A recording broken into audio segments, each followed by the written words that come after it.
Livro de 2 Reis, capítulos 3 e 4. Jorão, filho de Acabe, começou a reinar em Israel no 18º ano do reinado de Josafá, rei de Judá. Reinou em Samaria por 12 anos. Fez o que era mal aos olhos do Senhor, mas não tanto quanto seu pai e sua mãe. Pelo menos derrubou a coluna sagrada de Baal que seu pai havia levantado. Contudo, persistiu nos pecados que Jeroboão, filho de Nebate, havia cometido e levado o povo de Israel a cometer. Messa, rei de Moabe, era criador de ovelhas. Costumava pagar ao rei de Israel um tributo anual de 100.000 cordeiros e a lã de 100.000 carneiros. Depois da morte de Acabe, porém, o rei de Moabe se rebelou contra o rei de Israel. Então, sem demora, o rei Jorão partiu de Samaria e reuniu o exército de Israel. No caminho, enviou esta mensagem a Josafá, rei de Judá: O rei de Moabe se rebelou contra mim. Você sairá comigo para batalhar contra ele? Josafá respondeu: Claro que sim, meus soldados são seus soldados e meus cavalos são seus cavalos. E perguntou: Que caminho vamos tomar? Vamos atacar pelo deserto de Edom, respondeu o rei de Israel. O rei de Edom e seus soldados se uniram ao rei de Israel e ao rei de Judá, e os 3 exércitos seguiram pelo caminho. Depois que andaram 7 dias pelo deserto, já não havia água para os homens nem para os animais. O que vamos fazer? Exclamou o rei de Israel. Será que o Senhor trouxe os 3 reis até aqui só para permitir que o rei de Moabe nos derrote? Então Josafá perguntou: Não há aqui um profeta do Senhor? Se houver, podemos consultar o Senhor por meio dele. Um dos oficiais do rei de Israel respondeu: Eliseu, filho de Safate, está aqui. Ele era o ajudante de Elias. Sim, o Senhor fala por meio dele, disse Josafá. Então o rei de Israel, Josafá, o rei de Judá e o rei de Edom foram consultar Eliseu. Por que veio me procurar? Perguntou Eliseu ao rei de Israel. Vá consultar os profetas idólatras do seu pai e da sua mãe. O rei de Israel, porém, disse: Vim procurá-lo porque foi o Senhor que chamou esses 3 reis só para entregá-los nas mãos do rei de Moabe. Eliseu respondeu: Tão certo como vive o Senhor dos Exércitos a quem sirvo, eu não lhe daria atenção alguma se não fosse por respeito a Josafá, rei de Judá. Agora, tragam-me alguém que saiba tocar harpa. Enquanto o músico tocava, a mão do Senhor veio sobre Eliseu e ele disse: Assim diz o Senhor, este vale seco se encherá de poços de água. Pois assim diz o Senhor, vocês não verão vento nem chuva, mas o vale se encherá de água. Terão o suficiente para vocês, seus rebanhos e outros animais. E como se isso não bastasse, o Senhor ainda entregará o exército de Moabe em suas mãos. Vocês conquistarão as melhores cidades deles, até mesmo as fortificadas. Cortarão as árvores frutíferas, taparão todas as fontes e entulharão com pedras as terras de plantio. No dia seguinte, por volta da hora em que se oferecia o sacrifício da manhã, começou a aparecer água descendo desde Edom e em pouco tempo havia água por toda a parte. Enquanto isso, o povo de Moabe soube que os 3 exércitos marchavam contra eles e todos os homens com idade suficiente para lutar foram convocados e se posicionaram ao longo da fronteira. Quando se levantaram na manhã seguinte, o sol brilhava sobre a água. Para os moabitas, ela parecia vermelha como sangue. É sangue! Exclamaram. Os 3 exércitos atacaram uns aos outros e se mataram. Venha, povo de Moabe, vamos tomar os despojos. Mas quando os moabitas chegaram ao acampamento de Israel e o exército israelita se levantou e os atacou, até que deram meia volta e fugiram. Os israelitas os perseguiram até Moabe, avançando pelo território e derrotando Moabe definitivamente. Arrasaram as cidades, entulharam com pedras as terras de plantio, taparam as fontes de água e cortaram as árvores frutíferas. Por fim, só restou Kir-Haresete, com suas muralhas de pedra, mas atiradores com fundas a cercaram e a atacaram. Quando o rei de Moabe percebeu que estava perdendo a batalha, liderou 700 homens com espadas numa tentativa de romper as linhas inimigas próximas do rei de Edom, mas fracassou. Então o rei de Moabe pegou seu filho mais velho, que devia sucedê-lo, e ofereceu como holocausto sobre o muro da cidade. Por isso, houve grande ira contra Israel e os israelitas se retiraram e voltaram para sua terra. Certo dia, a viúva de um dos membros do grupo de profetas foi pedir ajuda a Eliseu. Meu marido, que o servia, morreu, e o Senhor sabe como ele temia o Senhor. Agora vem um credor que ameaça levar meus 2 filhos como escravos. O que posso fazer para ajudá-la? Perguntou Eliseu. Diga-me o que você tem em casa. Não tenho nada, exceto uma vasilha de azeite, respondeu ela. Então Eliseu disse: tome emprestadas muitas vasilhas dos seus amigos e vizinhos, quantas conseguir. Depois, entre em casa com seus filhos e feche a porta. Derrame nas vasilhas o azeite que você tem e separe-as quando estiverem cheias. A viúva seguiu as instruções de Eliseu. Seus filhos traziam vasilhas e elas enchia. Logo, todas estavam cheias até a borda. Traga mais uma vasilha, disse ela a um dos filhos. Acabaram as vasilhas, respondeu ele, e o azeite parou de correr. Quando ela contou ao homem de Deus o que havia acontecido, ele lhe disse: agora, vendo o azeite, pague suas dívidas. Você e seus filhos poderão viver do que sobrar. Certo dia, Eliseu foi à cidade de Sunem. Uma mulher rica que morava na cidade o convidou para fazer uma refeição em sua casa. Depois disso, sempre que ele passava por lá, parava na casa dela para comer. A mulher disse ao marido: sem dúvidas, esse homem que sempre passa por aqui é um santo homem de Deus. Vamos construir um quartinho para ele no terraço e mobiliá-lo como uma cama, uma mesa, uma cadeira e uma lâmpada. Assim, quando ele passar por aqui, terá um lugar para ficar. Um dia Eliseu voltou a Sunem e subiu ao quarto para descansar. Disse ao seu servo Geazi: chame a sunamita. Quando ela veio, Eliseu disse a Geazi: diga-lhe, somos gratos por sua bondade e seu cuidado conosco. O que podemos fazer por você? Podemos falar em seu favor ao rei ou ao comandante do exército? Não, respondeu ela. Minha família cuida bem de mim. Mais tarde, Eliseu perguntou a Geazi: o que podemos fazer por ela? Geazi respondeu: ela não tem filhos e o marido é idoso. Chame-a de novo, disse Eliseu. A mulher voltou e, enquanto ela estava à porta do quarto, Eliseu lhe disse: ano que vem, por essa época, você estará com um filho nos braços. Não, meu senhor, exclamou ela. Por favor, homem de Deus, não me dê falsas esperanças. Mas, de fato, a mulher ficou grávida. No ano seguinte, naquela mesma época, teve um filho, como Eliseu tinha dito. Certo dia, quando o menino estava mais crescido, saiu para acompanhar o pai, que estava no campo com os ceifeiros. De repente, o menino gritou: ai, que dor de cabeça! Seu pai disse a um dos servos: leve-o para casa, para a mãe dele. O servo levou o menino para casa e a mãe o segurou no colo, mas por volta do meio-dia, ele morreu. Ela o carregou para cima e o deitou na cama do homem de Deus. Fechou a porta e o deixou ali. Então enviou um recado para o marido: mande um dos servos e uma jumenta para que eu vá depressa falar com o homem de Deus e volte em seguida. Por que hoje? Perguntou ele. Não é a festa da lua nova nem sábado. Ela, porém, respondeu: não se preocupe. Então ela mandou selar a jumenta e disse ao servo: rápido, só diminua o passo quando eu mandar. E partiu para encontrar-se com um homem de Deus no Monte Carmelo. Quando ele a viu à distância, disse a Geazi: olhe, lá vem a sunamita. Corra ao seu encontro e pergunte: está tudo bem com a senhora, com seu marido e com seu filho? A mulher respondeu: sim, está tudo bem. Mas quando ela chegou ao homem de Deus no monte, abraçou os pés dele. Geazi quis afastá-la, mas o homem de Deus disse: deixe-a em paz, ela está profundamente angustiada. Mas o Senhor não me revelou o motivo. Então a mulher disse: acaso eu lhe pedi um filho, meu senhor? Não lhe disse que não me desse falsas esperanças?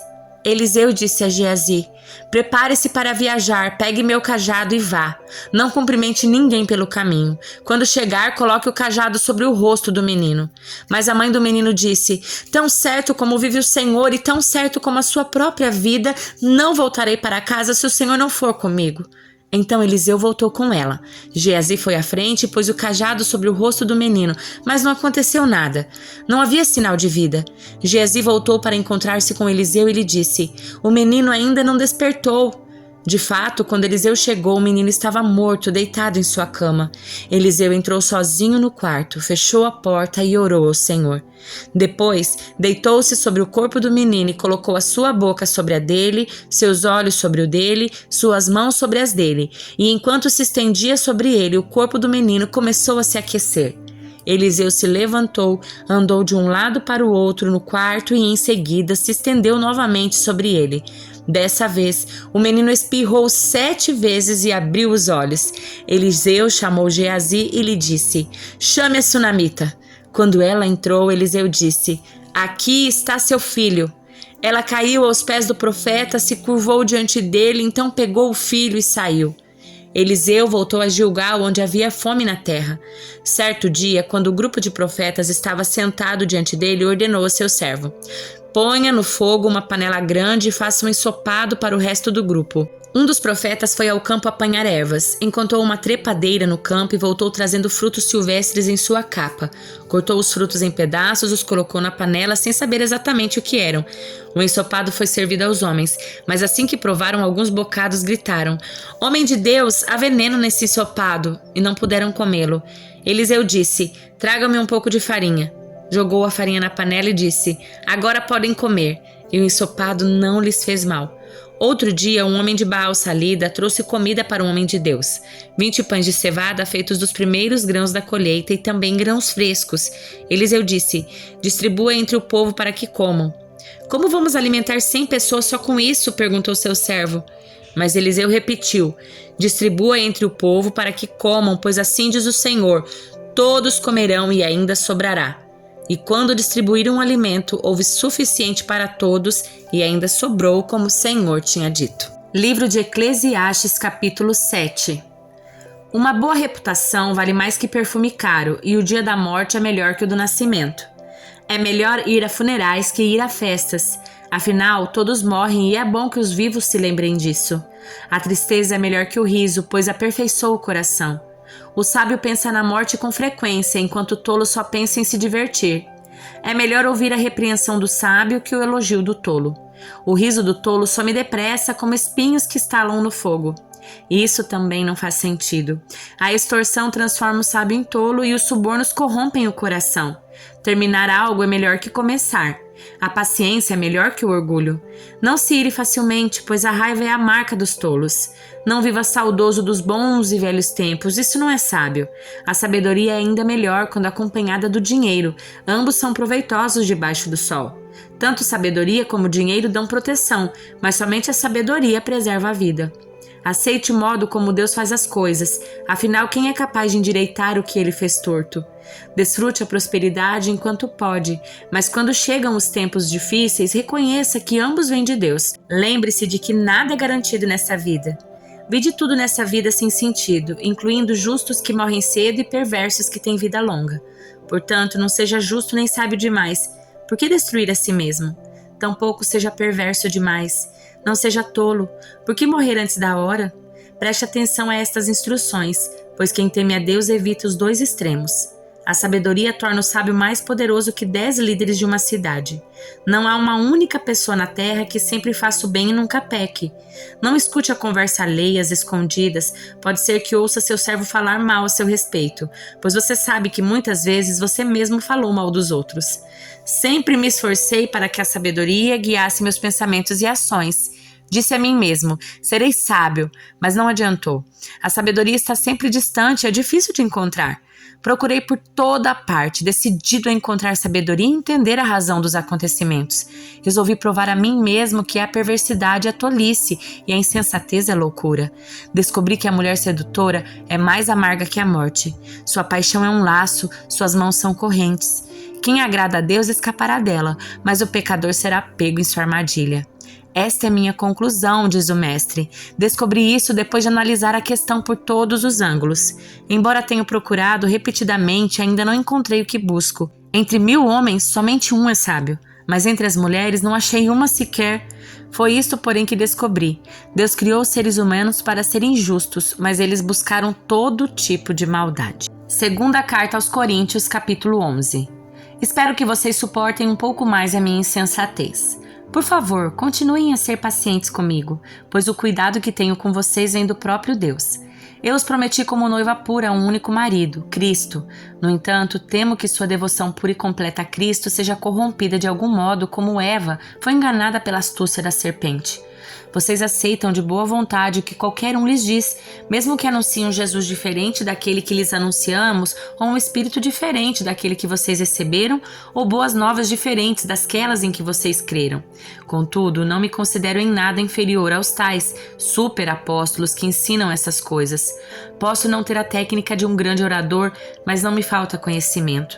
Deixamos isso bem claro a vocês de todas as formas possíveis. Será que fiz mal quando me humilhei e os honrei anunciando-lhes as boas novas de Deus sem esperar nada em troca?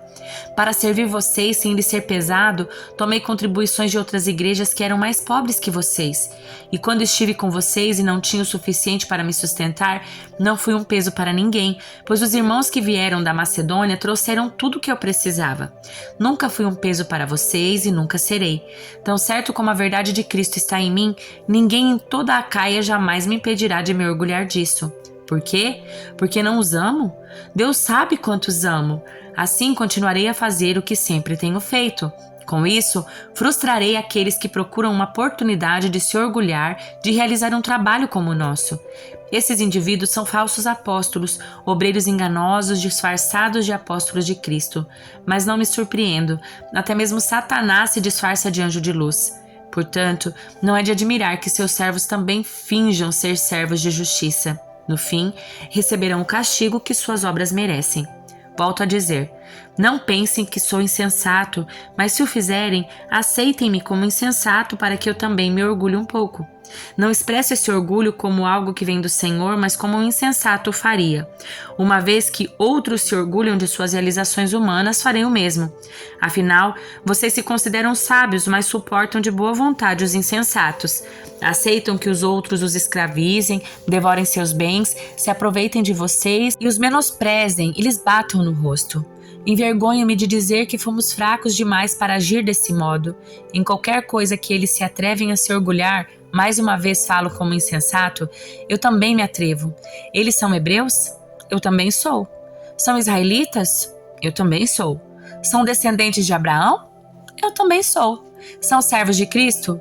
Sei que dou a impressão de estar louco, mas digo que tenho servido muito mais. Trabalhei com mais dedicação, fui encarcerado com mais frequência, perdi a conta de quantas vezes fui açoitado e em várias ocasiões enfrentei a morte. 5 vezes recebi dos líderes judeus os 39 açoites. 3 vezes fui golpeado com varas, fui apedrejado uma vez, 3 vezes sofri naufrágio. Certa ocasião, passei uma noite e um dia no mar à deriva. Realizei várias jornadas longas, enfrentei perigos em rios e com assaltantes, enfrentei perigos de meu próprio povo, bem como gentios. Enfrentei perigos em cidades, em desertos e no mar, e enfrentei perigos por causa de homens que se diziam irmãos, mas não eram. Tenho trabalhado arduamente, horas a fio, e passei muitas noites sem dormir. Passei fome, senti sede e muitas vezes fiquei em jejum. Tremi de frio por não ter roupa suficiente para me agasalhar. Além disso tudo, sobre mim pesa diariamente a preocupação com todas as igrejas. Quem está fraco que eu também não sinta fraqueza? Quem se deixa levar pelo caminho errado que a indignação não me consuma? Portanto, se devo me orgulhar, prefiro que seja das coisas que mostram como sou fraco. Deus, o Pai do nosso Senhor Jesus, que é digno de louvor eterno, sabe que não estou mentindo. Quando estava em Damasco, o governador sobre o rei Aretas pôs guardas às portas da cidade para me capturar. Para escapar dele, tive de ser baixado no cesto grande de uma janela no muro da cidade.